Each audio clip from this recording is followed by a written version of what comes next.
There are a few wondrous events in this world that open the eyes and grip the attention. Hello, I'm Riz Khan. For the next hour, I'll take you through a fascinating journey that has a history dating back to the dawn of humanity. It takes place in Saudi Arabia, in a place described by the people there as the center of the world. It's where the first man and woman, Adam and Eve, are said to have come to earth. From that time, a pilgrimage came to be, and for the millions of Muslims in the world, has remained a duty, a journey of faith. For 14 centuries, the faithful have gathered here.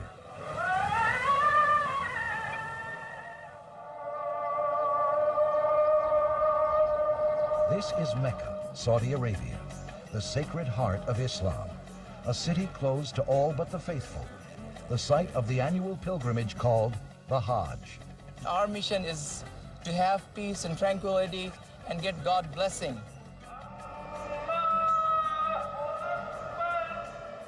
5 times each day, Muslims around the world bow in prayer, facing this city, facing this very spot. It is an act that unites the faithful symbolically and spiritually, and each year they gather here. There's no words to describe it. It's a feeling just overwhelms you. It's just indescribable. It's, just such a beautiful place. Like it's all about faith. Some 2 million pilgrims to reenact the rituals established by the Prophet Muhammad in 632 AD. CNN will be in Mecca all week, reporting daily on the history, the impact, the spectacle that is the Hajj. Now from Mecca, here is Riz Khan.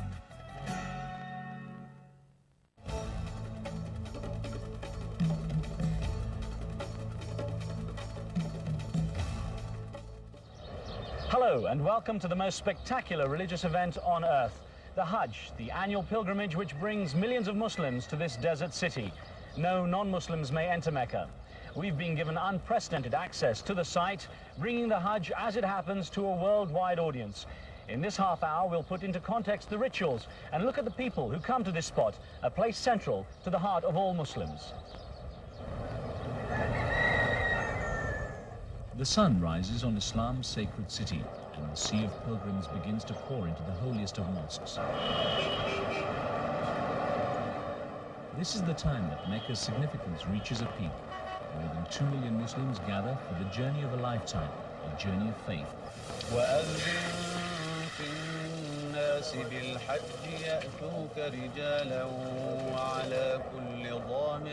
The Quran's call for pilgrims is as powerful today as it was centuries ago. The Hajj, the pilgrimage to Mecca, forms the 5th pillar of Islam after unquestioning belief in God, prayer, zakat, donating income to charity, and fasting the month of Ramadan. For 5 days, those who have received the calling to perform the Hajj have the chance to reflect upon their faith and to recall their good deeds and bad ones and seek forgiveness from a God considered compassionate and merciful. We realize exactly we are touching all countries, all people. Really, we are praying for the same goal, Allah. For many, the experience is overwhelming. This journey of faith has been their lifelong goal, and finally they find themselves standing before the most widely recognized symbol of their religion. The imposing black structure at the center of the grand mosque in Mecca is the Kaaba, standing at the site where Adam and Eve are supposed to have worshipped and built a shrine to God, called Allah by Muslims.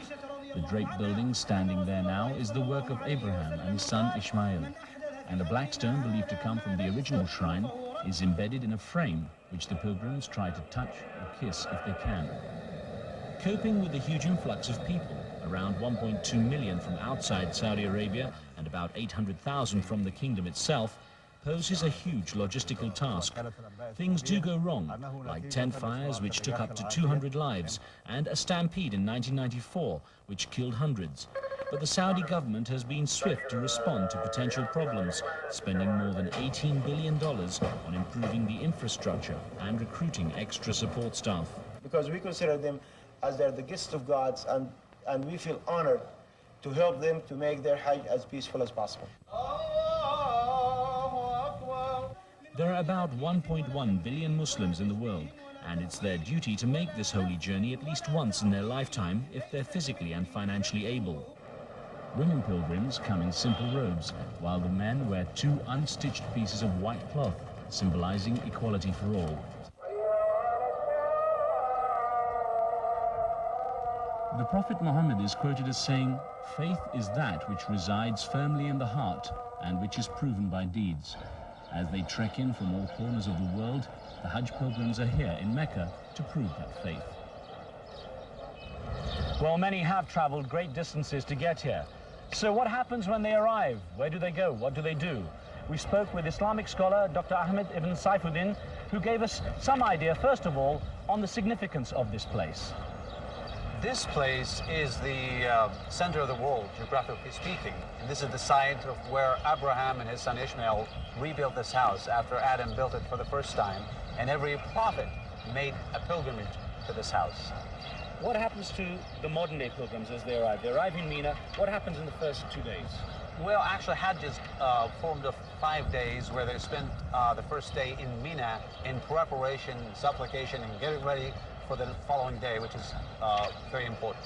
So Mount Arafat, that's the second day. Yes. What's the meaning of that? What is the point? Well, Arafat is a place where all people meet. They have to be there within a certain time of the day, and they will have to be there for supplication, asking forgiveness, and they will stay there until sunset of that day. They're reenacting the Day of Judgment, basically. Yes, indeed. They will be rehearsing that. They will be dressing in white, and women can dress in any color they wish. And people are not literally standing on the plain of Arafat when we say standing, but rather they will be sitting in their own tents, in their own places, in a very cool, nice atmosphere, and they will be directing their faces towards the Kaaba and asking forgiveness. And then they will move to Mina. On the third day, they will cast the 7 pebbles to the Jamarat, and then they will move again to the house to circumambulate the house 7 times. Okay, so they cast the stones to cast out the devil. What is the meaning of the 7 circles around the Kaaba? Circles actually is to reenact what Abraham and his son Ishmael did, and all previous prophets, and even our Prophet Muhammad, peace be upon them all, because they made Hajj here, and it's really to pay respect to this house. Okay. It's not to worship the house itself, but to worship God in front of his house. Now, of course, a lot of people, when they hear about the Hajj, they hear the final thing is a sacrifice of a lamb. A lot of people say, is this the right sort of thing to do? What is the meaning of that? Well, after this, they will go back again to Mina to do some other things, among which is to sacrifice an animal, if it's applicable to them. Actually, it's a symbolic thing to pay a tribute, to say that I'm doing it for you, God, because they're not sacrificing, and they're sacrificing animals that can be eaten by people in this place as well as throughout the whole world. People who are needy. Yes, the needy who need it, they will be shipped. All right. One last line then, basically. What do the pilgrims take away from this place inside? Well, of course, it's a very power experience of faith, really to prove their faith and to say that we're coming here to ask forgiveness, to be a new person, and to say I have come to the place of peace here. And Dr. Ahmed ibn Saifuddin will be with us here in Mecca throughout the coming days to help interpret and explain the rituals of the Hajj. Well, when we return, a closer look at the people who travel the globe to get here. I meet some of the Muslims who have made it to the crowded streets of Mecca, talking to the pilgrims, finding out how they feel about being on this journey of a lifetime. And we'll also take a look at another side of this huge event, what it takes to manage a crowd of 2 million pilgrims. History has shown it's a monumental task.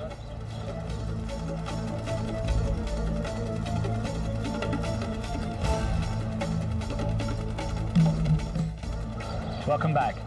During my time here in Mecca, I've had a chance to meet a cross-section of the pilgrims now flooding into the city.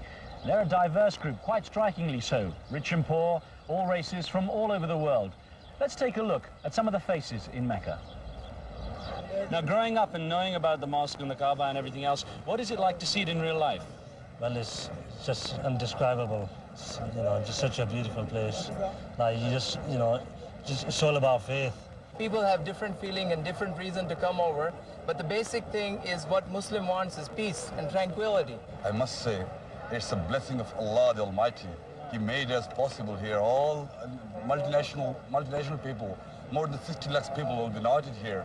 And this accommodations, nobody is touching or harming anyone else. Everyone is friendly, everyone is brotherly to each other. When you go back to Germany and you have to describe this, what sort of expression would you use to describe this? I'll be just describing that is, God has given me a chance to see a huge ocean of mankind, people getting together. It's only the blessing of Allah who can make it possible. We've been here a few days now, and of course the crush of people gets more and more intense as more and more pilgrims arrive for their journey of faith. It gets very hard to try to speak with them because everyone wants to express in their own tongue, and there are so many of them that they're so excited at being here. And of course, this is the journey of a lifetime for them, and how excited they are at seeing the Grand Mosque and the Kaaba for the first time in their lives. It was out of this world experience. I cannot describe it in words. It's something that only you can experience here in reality. It cannot be described in words. And it varies from person to person, I think. What's your impression of the atmosphere here and seeing all the different nationalities of Muslim? I'm very happy that I've got to meet people from so many countries that are all Muslims. I think it's the spirit of togetherness here. That's the most important thing. It's a feeling just overwhelms you. And I think each one has got to experience it for themselves to really get that feeling. But I can't relate it to anyone else. But it's a feeling that's for me, and I'll cherish that. Now, when you go back to South Africa, how will you describe the atmosphere here? I'll describe it to the fellow South Africans as a place to be, as you know, for Muslims to get together and for them to learn other cultures, get to know fellow Muslims throughout the world, and it will really open up our eyes and our feelings to really understand what Islam is really all about. Just a few generations ago, the crowds here were much smaller, but air travel and other modern conveniences have put the pilgrimage within the reach of millions of Muslims. Well, as the crowds coming into the city have grown, so have the logistical problems faced by the Saudis. And some people are questioning whether or not it's something a government can handle by itself. CNN's Jim Clancy reports. They come from every continent, in every color of humanity, from every economic level, bringing with them different traditions, beliefs, languages, and unavoidably, different politics. They compare notes, social issues, religious issues, economic issues, and indeed the political situation. There is no harm in comparing the political situation they have, the political problems they have. The harm has come when talk about politics turned into turmoil in the streets. Despite a ban, thousands of Iranians joined in an anti-U.S. political protest a decade ago.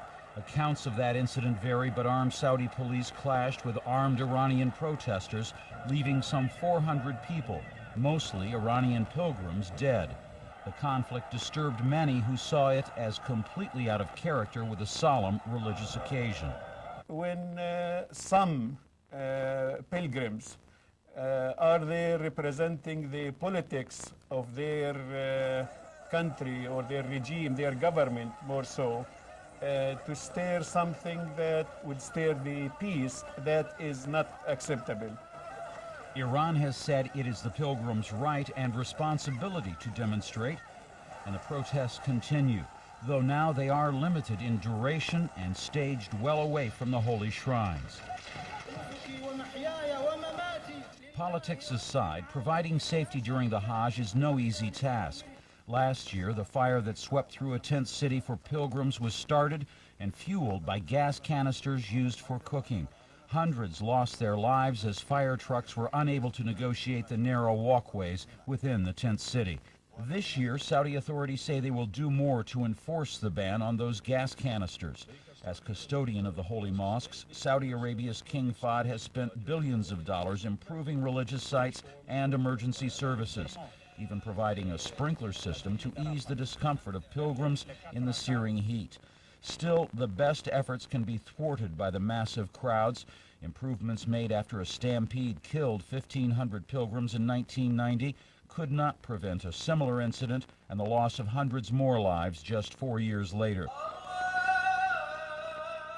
The Saudi government has rejected calls to hand over any control to international groups, but it is working with every Muslim nation to tackle the real security and safety issue: how to limit the number of pilgrims who come here each year. Jim Clancy, CNN reporting. Coming up, we'll move across 2 oceans to see how Islam and the Hajj look from the perspective of some US Muslims. And we'll travel to Indonesia to get a woman's perspective on this spiritual journey.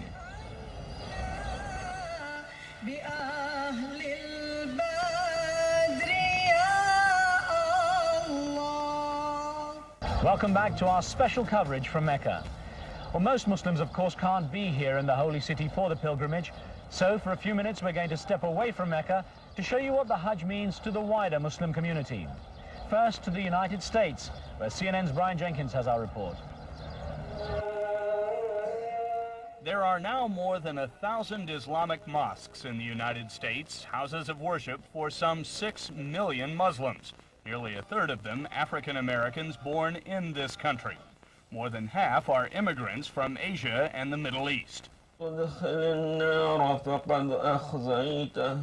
Sayed Abdul Majid came to the U.S. from India 29 years ago. Now 62, he is a retired banker living on New York's Long Island.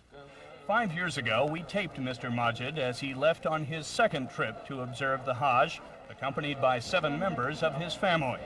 He'd made his first pilgrimage to Mecca in 1985 with his wife and son, who was then 11 years old. He saw everybody dressed the same way, and all men are dressed in white, just 2 pieces of cloth. And he asked me, Papa, why is it that everybody is wearing white in the same dress? Why? I said, I'm not going to answer that. You will have to think and tell me. So he thought for a while. He said, I got it. I said, what is it? He said, because now you cannot say who is a millionaire and who is a beggar. I said, exactly. That is what Allah wants us to feel, that in the eyes of Allah, we are all equal. And that is what you feel there, that here I am, one of the 2-3 million people who have come here. Everybody is reciting the same thing, no matter where he's coming from. That's the feeling I got, the first impression.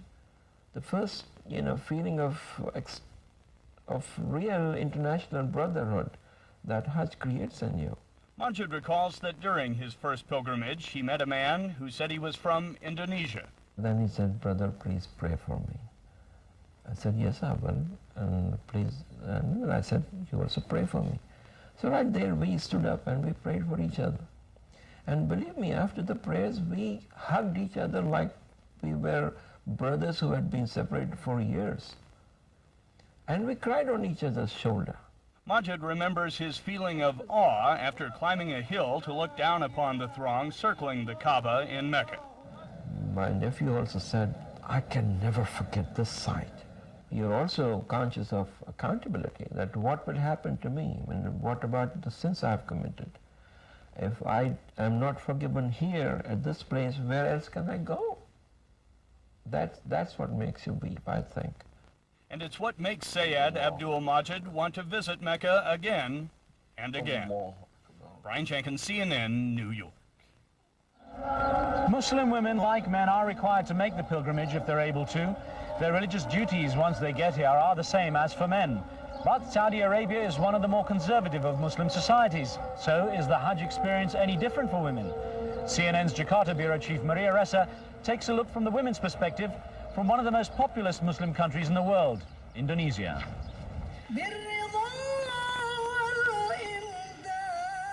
Tuti Alawiya says the belief that men and women are strictly segregated during the Hajj is false. She ought to know she's performed the pilgrimage 11 times.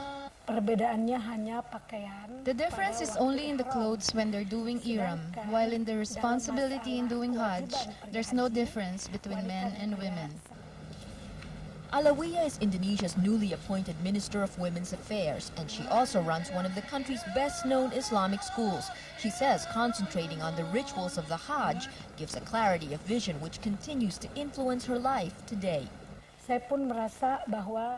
I also feel the happiness there. I see our souls are closer to God so that we talk more about ourselves, our faults, and our hopes for the future. I also see I have the freedom to do more. She says that is partly because the responsibilities of everyday life are put on hold during the Hajj. Nearly 90% of Indonesia's 200 million people are Muslim, giving it the world's largest Muslim population. Islam here is mixed with a more relaxed Southeast Asian culture, which many say boosts the status of women. In contrast, Saudi Arabia is one of the most conservative countries in the world. Men and women are strictly segregated in nearly every aspect of Saudi life, and women visiting the country must dress and act in ways that show respect for these traditions. But perhaps surprisingly, a central element of life in Saudi Arabia, the pilgrimage, is an exception to this rule. Islam looks equally to both the males and the females, and Hajj is a great manifestation of that equality because people come in the same simple dress for both men and women, and there is no difference between a rich and a poor, and a woman and man in the sight of God. Jadi di dalam menjalankan ibadah, in doing the rituals, there are only regulations to maintain security and comfort. Women do the prayers together at a certain place. But for tawaf, husband and wife can walk hand in hand or in a group together. Tawaf, the circling of the Kaaba at the Grand Mosque in Mecca, and is one of the pilgrimage's most important rituals. Kesempurnaan seseorang sebagai Muslim. It's about reaching for the perfection of being Muslim. We see a place that becomes the center for all human beings, following the same calling. Normally, it's hard to get 10 people to do the same thing. At the Hajj, you get millions acting together. And Tuti says it is that search for perfection in age-old rituals which give meaning to the world today. Maria Ressa, CNN, Jakarta. For most Muslims, to be in this place at this time is a hugely moving experience. Years of seeing photographs and film of the Kaaba and the Grand Mosque still weren't enough to prepare me for the physical shock of being here, of being next to these structures and being able to touch them. And I see it in the eyes and faces of the pilgrims who've jammed into this place. The overwhelmed feeling of having reached the end of their journey, the journey of faith. Well, throughout the week, we'll learn more about this ritual, more about this huge gathering, as we bring you live coverage from Islam's holiest city. I'm Riz Khan for CNN in Mecca.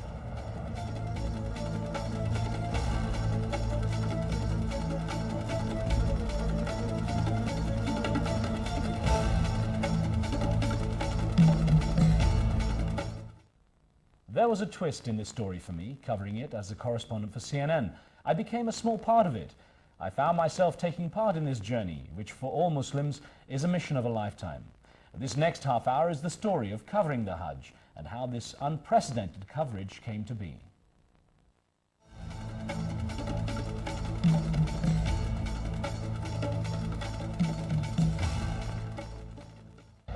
All over the world, 5 times a day, the eyes of Islam's faithful are turned to this spot, Mecca, and the Grand Mosque at its center. There are more than 1 billion Muslims spread across the globe, all are bound by a duty, a mission of a lifetime, to perform a pilgrimage called the Hajj. It was a unique opportunity to make television history, the first Western news organization to transmit live from the Hajj. Jeddah was our port of entry, with CNN senior producer Jim Miller and picture editor Scott McGee coordinating from there, while the camera crew and myself headed 73 kilometers southeast. Our job began in Mecca, a city with a unique character which we were to discover over the next week. Almost the first thing I did was to haul myself and the crew to take a look at the Grand Mosque. I was accompanied by cameraman Mohammed Ali Assad, a veteran of all the CNN hotspots, such as Bosnia, Somalia, Rwanda and Baghdad, and Mehdi Abdumehdi from CNN's Beirut bureau, both Muslims, allowing them entry to Mecca and the chance to make this historic TV. Pilgrims were already starting to gather, most of them having arrived in the Kingdom of Saudi Arabia from far-flung corners of the globe. The Hajj is the world's largest religious event, more than 2 million people converging on a city about 26 square kilometers in size. Many had already stopped in Medina, 447 kilometers north of Mecca, to visit and pray at the second most holy site in Islam, the Prophet's Mosque. Muhammad fled to Medina in 622 AD to escape religious persecution in his birthplace, Mecca. He was 53 at the time and spent the last 10 years of his life in Medina, where he was buried. The third holy site is the large Al-Aqsa Mosque in Jerusalem, a city sacred to Christians and Jews as well as Muslims. What makes Mecca so unique is that it's the heart of Islam. dominated by the imposing Grand Mosque called Al-Haram, the sanctuary, by Muslims. It's the focal point for the pilgrims, so I walked around talking to a few of them. We've been here a few days now, and of course the crush of people gets more and more intense as more and more pilgrims arrive for their journey of faith. It gets very hard to try to speak with them because everyone wants to express in their own tongue, and there are so many of them that they're so excited at being here. And of course, this is the journey of a lifetime for them, and how excited they are at seeing the Grand Mosque and the Kaaba for the first time in their lives. I must say, it's a blessing of Allah the Almighty. He made us possible here, all multinational people. I was really surprised because so many Muslims together, united, and this is how it should be, all the time. What was your impression when you first got here? There's no words to describe it. It's a feeling just overwhelms you, and I think each one has got to experience it for themselves to really get that feeling. But I can't relate it to anyone else. But it's a feeling that's for me, and I'll cherish that. Excuse me, sorry. I was wrong in thinking that most people would not want to talk to a camera crew. You speak English? No English? Still, it was good-natured. Throughout this amazing event, I discovered that the pilgrims remain really serene. Despite the heat, cramped conditions, and severe push and shove, people are good to each other. It's amazing how they're all getting along. There's so many stories I could say. I've been in so many different crowd groups where, there was a great potential for people to start getting angry with one another. And you could see at times that anger beginning to rise, but then you could see also them suddenly remembering where they were, what they were doing, and then diffusing it with saying, Salaam alaikum to the other person, which is peace, peace to you. And that's really incredible, and it's so different than the view that you have of it from from a Western perspective, an American perspective. I had the fortune of meeting Alexander Kronemer at my hotel. I had read his articles on Islam and knew that he was a convert to the religion. Still, it did take me aback to see and hear this American talking enthusiastically about a faith that many Americans are wary of. There's a perception in the West, and a perception I myself once held, that it's a religion, very focused on rules and regulations, on don'ts and do's, and instead, I found that it really has a great spiritual wealth, and that's very appealing to me personally. Islam does sit on 5 pillars required of all Muslims. First, an unquestioning belief in God, then prayer, zakat or donating money to the needy, fasting the month of Ramadan, and finally the Hajj, which all are required to do if they are physically, mentally and financially able. A Muslim is supposed to do Hajj because it's a fulfillment of his faith. It is the 5th pillar of Islam, and one has to do it to prove himself to be a Muslim and to improve himself and herself in the future, and to renew their commitment to religion and God. Throughout the historic coverage of the Hajj, we had the benefit of Dr. Ibn Saifuddin's knowledge of Islam at our disposal. He helped to explain the rituals when we went live from the Grand Mosque, making TV history, being the first outside news organization to broadcast live from this special place. Dr. Ibn Saifuddin also patiently guided me through my personal Hajj, but more on that a little later. First, we had to put together our initial reports on the Hajj, its rituals, and the city of Mecca, which incidentally has the spelling M-A-K-K-A-H here, sounding a little closer to its ancient name, Makkah. Hiking up one of the steep hills that surround the city, we found a perfect spot from which to film the Grand Mosque and the hustle and bustle down below. The area around the mosque was becoming incredibly busy, even a couple of days before the Hajj officially began. With modern transportation and higher standards of living, pilgrims can flock to the city with relative ease. Half a century ago, when people came mostly on foot or by camel, it was a very different place. At the Hajj Research Center in Mecca, religious ritual and science go hand in hand. With the Hajj being so accessible to Muslims now, the pilgrimage has grown to immense proportions, but it may have reached its peak at around 2 million now. The problem of increasing the volume is not in our hands because the problem is geographical. And it is the geographical only in Mina area where Mina itself is a kind of a valley surrounded by mountains. So the number is actually, if we go back, for example, 25 years ago, we find the number is totally doubled. So we'd like to increase the number, but geographically speaking, it seems not possible. An effort has been made to limit the volume of people by issuing quotas for various countries, including now limits for Saudi Arabians, whose leaders are titled custodians of the two holy mosques. These quotas have come under criticism at times because people outside the Saudi kingdom usually have to put their names down on a waiting list, which can take years. In an effort to be fair, people in Saudi Arabia are being encouraged not to apply for the Hajj repeatedly, and certainly not within 5 years of having performed it. There is a challenge here, a challenge for us, how to serve all these more than 2 million people in a very limited area, where you have to give to them all the services within these 3 to 4 days, and you are actually not having all the facilities which you could offer these services. The Grand Mosque has undergone a number of expansions, beginning in the 1950s and peaking in the mid-1980s, ending up with the magnificent, ornate and imposing structure seen today. The cost of this, plus expansion of the Prophet's Mosque in Medina, has set the Saudi government back around $18.7 billion over the past decade. According to officials, Mecca's Grand Mosque is now around 390,000 square meters, with a capacity for close to 1 million worshippers, although as we discovered, that means some creative compression of people. It's something of a miracle that tempers remain calm. Many believe that praying together helps, and of course, there's the common purpose, the Hajj.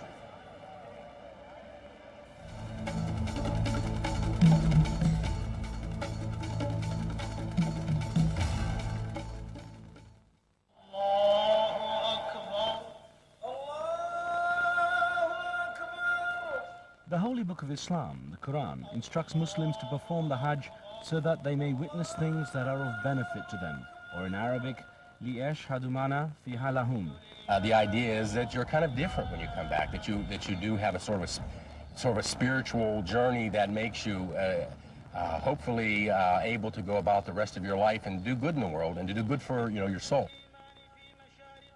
And so the pilgrims make it their lifetime duty to come to the holy sites. Many arrive in Mecca well before the official start of Hajj, praying and circling around the black-shrouded shrine at the center of Al-Haram, the Grand Mosque, so that they may collect blessings. The Prophet Muhammad is quoted as saying that any prayers performed in Al-Haram carry 100,000 times as many blessings as praying anywhere else. For those who aren't performing other rituals related to the Hajj, the main pilgrimage begins at the huge tent city of Mina, about 10 kilometers outside Mecca. It's a location that's presented a huge logistical problem for the organizers of the Hajj. Last year, a serious tent fire took hundreds of lives, prompting the authorities to come up with a sophisticated fire prevention system. We have in the tents at least 3 fire systems. One is the fabric itself, it doesn't burn, and it melts above 500 grads. And we have a sprinkler system, and then we have on the streets fire hydrants that every 90 meter on the roads or on the streets you have the fire hydrants for any accidents that may happen. The Hajj Research Center has conducted the tests for fire retarding the tents, but looks at other issues too, including pollution, environmental concerns, and even traffic management. We are taking concern of the health of the pilgrimage, taking care of how to remove waste, also treating air pollution, moisturizing the air just to make it pleasant for them. So all the things that comes to a human mind to help make life easier and to make the performance of Hajj as peaceful as possible. Peaceful might not be the right word considering the volume of people. But preparations for comfort begin early, and all systems aggo as soon as the pilgrims start to flood into Mina. New technology has certainly helped to manage the masses.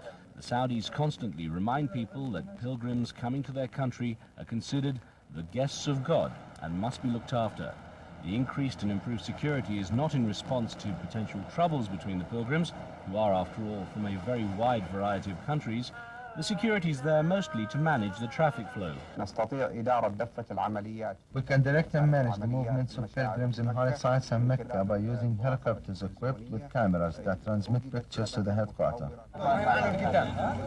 On the ground, there are other helpers too. Since 1962, the Saudi Boy Scouts movement has been helping pilgrims as they arrive in Mina. Many are lost, while others are simply confused about what to do when they reach the huge tent city. These young helpers do what they can enthusiastically. But Mina is only the starting point. The most significant day of the pilgrimage comes when the masses gather on the plain of Arafat, about 21 kilometers from Mecca. After a day there, the pilgrims make their way to Muzdalifah, where they collect some small stones from the ground, then back to Mina to throw the stones at pillars, representing the rejection of temptation and Satan, before returning to Mecca and performing 7 circles anti-clockwise around the Kaaba, the shrine at the center of the mosque. While at Arafat, the pilgrims are expected to perform the most important part of the ritual, to consider their faith in God, reflect upon their good deeds and bad ones, and then ask for forgiveness. Indeed, this is the climax, if you will, of Hajj, and everyone has to be here to witness this great gathering, because Allah will descend at the end of the day, on this day, the day of Arafah, and He will say to His angels, look upon my people who have come here, and I make you my witness. They have forgiven them for what have they asked me for.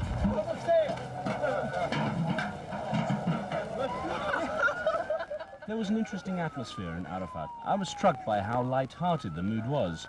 I was told it would be all right for me to perform the Hajj too, so I also donned the ihram, the 2 towels, 2 pieces of unstitched cloth symbolizing equality.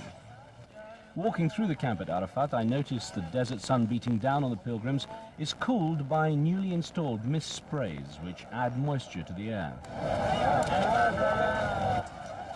This area resembled a dusty old eastern marketplace, and the pilgrims couldn't resist showing how happy they were to have made it to Arafat. لبيك اللهم لبيك لبيك لا شريك لك لبيك. With those chants of "Here I am, God, at your service," the pilgrims make their way to Mount Arafat in the northeastern corner of the valley that stretches 10 kilometers in length and 6 wide. Despite signs telling the pilgrims they don't have to climb the small hill, day and night they scramble across the rocks to reach the top. Mount Arafat was a favored spot by Muhammad, and the Prophet is said to have received the final revelation there. The honest look at oneself is the key to being at Arafat. That's the part that's very difficult, because I think when you sit and really think about it, you realize that you probably come up a lot more shorter than you expected, without having really had time to really search your soul that way. So I think part of what I'm taking away from this experience is, as I put on my normal clothes tomorrow and go back to my life, while I'm going to obviously continue to be concerned with career issues and money issues and family issues, I'm going to always try to keep in my mind just what am I doing for the good. Have you felt a big change inside? I felt this change already when I became Muslim, when I following this, because Islam is a very, how you can say, a spiritual way to clean yourself and to come to yourself. I'm thinking, like today, when we arrived here, I was thinking of all the things that I've done bad in the past, and I'm just thinking, you know, that I want Allah to forgive me for those bad deeds. And obviously, by coming here, it's going to be a very big reward, inshallah. Leaving Arafat is a struggle. After that hot day on the desert plain, any form of transport is welcomed. A seat anywhere, gratefully accepted. The pilgrims end up back in Mina at the Jamarat, the stoning pillars. It's here that the crowds build up rapidly, and crushing stampedes have claimed lives because the older, more frail pilgrims couldn't cope. The government has tried to regulate the flow of people by making it one way, but it's still a point of congestion that will require further attention. After the lapidation or stoning, the pilgrims find themselves in a race back to the holy mosque where the Kaaba awaits them, reminding them that they have God's blessing on this mission of a lifetime.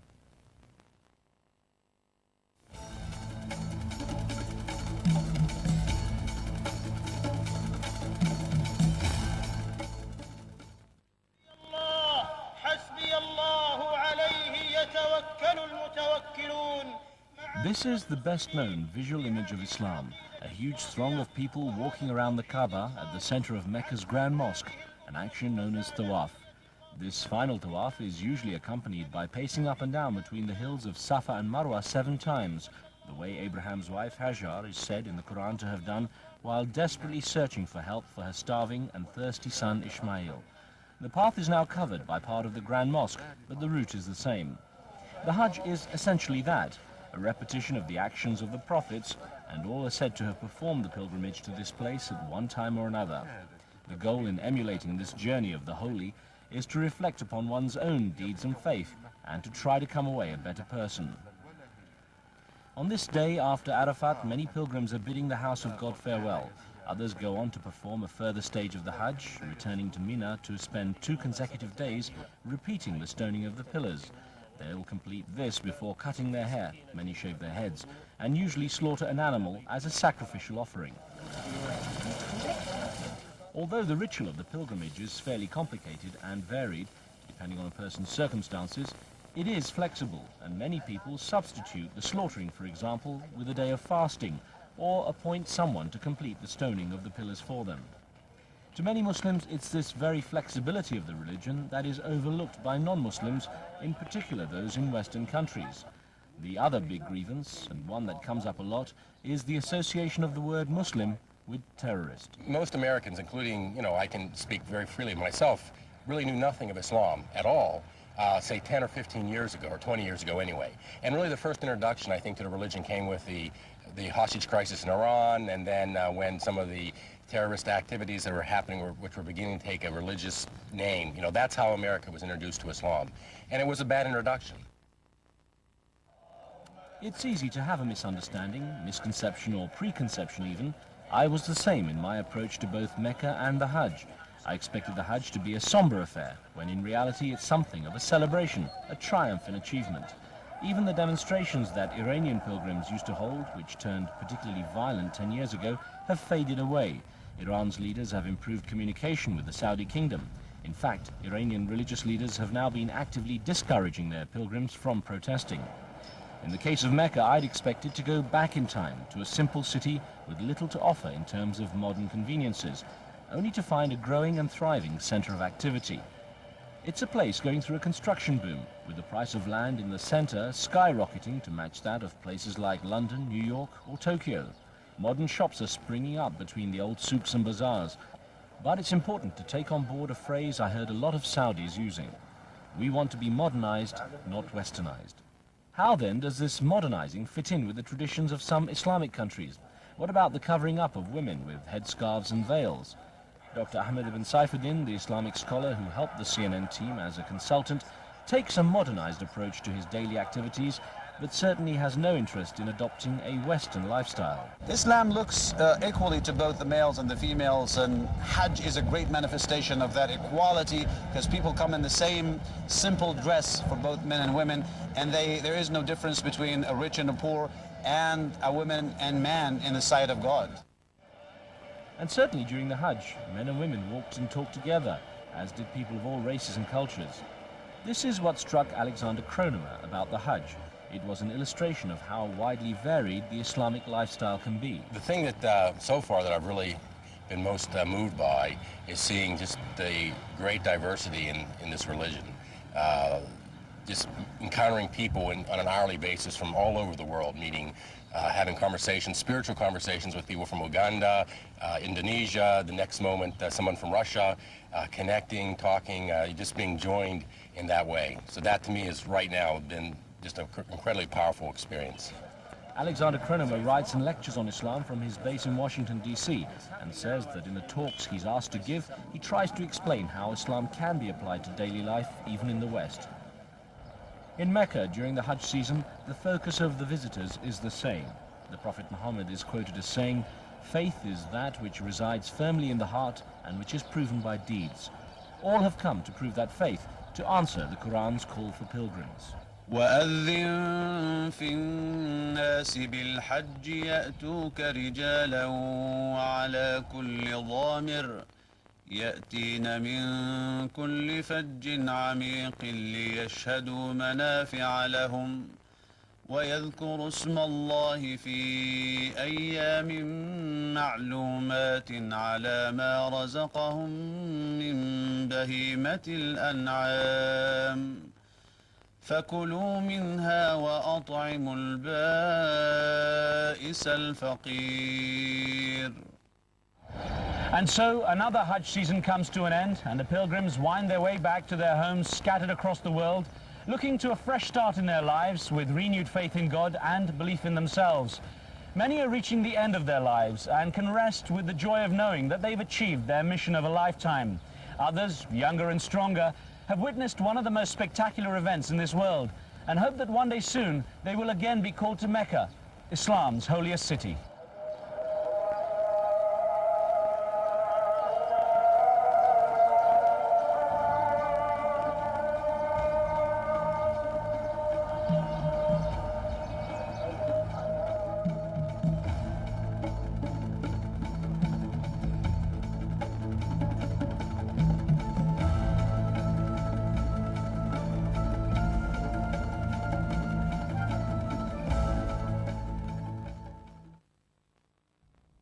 Now that this story is complete, it's important to realize it isn't over. The team and I were lucky enough to bring this amazing event directly to you, to perhaps explain a story that for many non-Muslims is a mystery. It's satisfying to have been there, to have seen this ancient ritual with my own eyes, and to understand that year in, year out, this journey will be made by Islam's faithful until the end of time.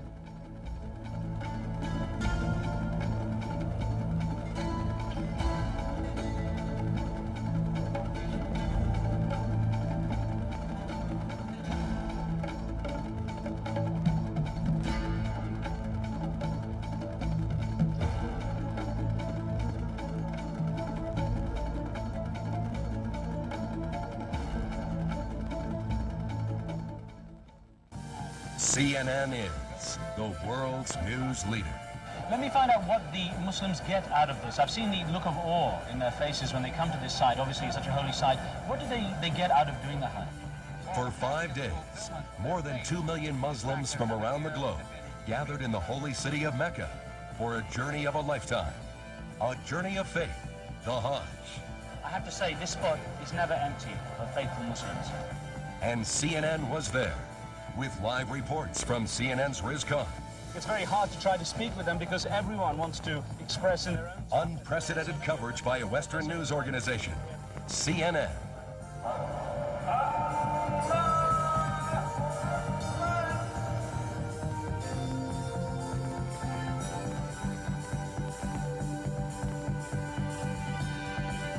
Just one more reason CNN is the world's news leader.